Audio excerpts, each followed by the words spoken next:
Nandito naman po tayo sa ating bukirin, dito po sa Hornasan. Kasi ang gagawin natin dito ay magpapausok tayo sa ating mga niyugan. Magandang umaga, magandang hapon, magandang gabi sa ating mga suking taga-subaybay na aking YouTube channel. Kaya, intro muna.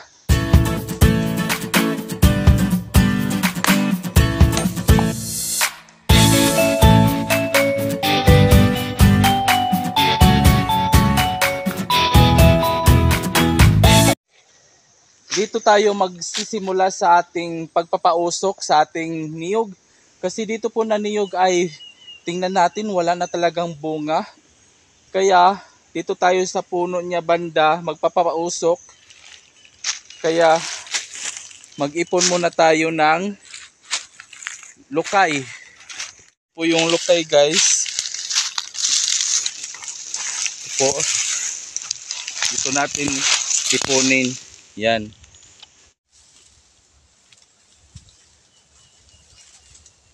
Dito natin ipunin.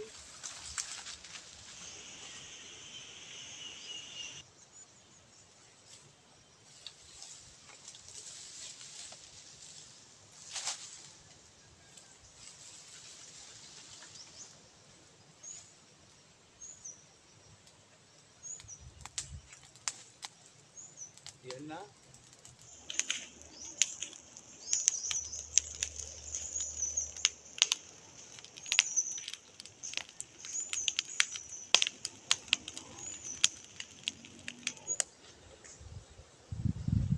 Maganda dito sa itaas guys kasi yung hangin napakasarap.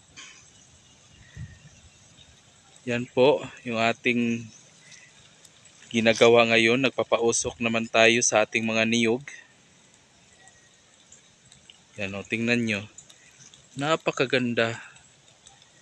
Hindi po talaga madali ang magsaka ng niyog. Kailangan talaga natin itong magtinding sakripisyo.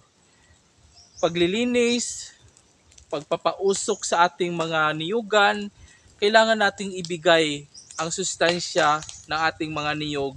Yung pangangailangan niya, kailangan nating yun ibigay, pag-aalaga para po yung ating niyog ay babawi naman. Yung mga pangangailangan naman natin ay ibigay. Trabaho ating hinahanap, di ba? Pwede tayo magsimula magtrabaho sa sarili nating lupa, yung may mga lupa talaga. Matindi man sakripisyo, pero alam ko darating ang panahon, lalaki din talaga ang kita natin. Huwag tayong mawala ng pag-asa mga magsasaka. Darating din ang panahon na yung ating pinagpaguran, kapag magtanim tayo, alagaan natin ang ating mga sakahan, mayroon talaga tayong pwedeng marating, pwede nating makuha at pwede nating palakihin ang ating kita. Kaya patuloy lang tayong mangarap. Huwag tayong susuko. Palakihin ang ating kita sa pagsasaka. Kaya patuloy tayong mag-aalaga sa ating mga sakahan. Magpapausok naman tayo doon sa unahan. Tayo na.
tahimik po dito. Pag dito lang po tayo mag-isa sa ating sinasakang bukid.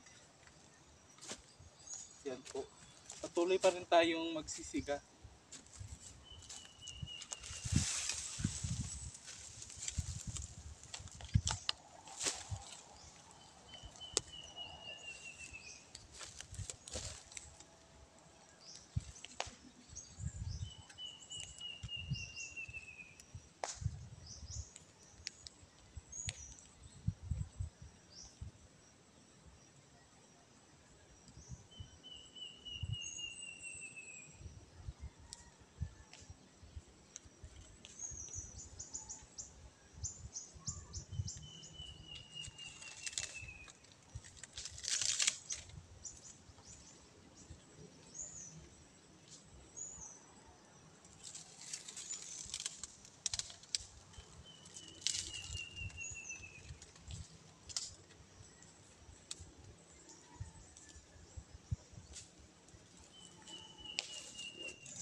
Kunti lang bunga dito guys.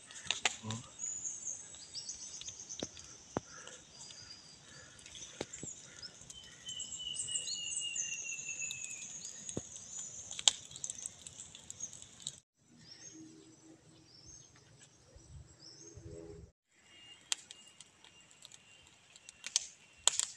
Alam kong nakakapagod bilang isang magsasaka, pero kapag nasubukan mo at naranasan mo ang pagod, magpahinga ka lang, pero huwag kang susuko.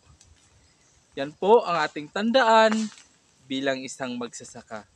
Kung nagustuhan nyo naman ang aking video na ito, huwag naman ninyong kalimutan mag-like, comment, and subscribe. Hanggang dito na lang. Paalam. Bye!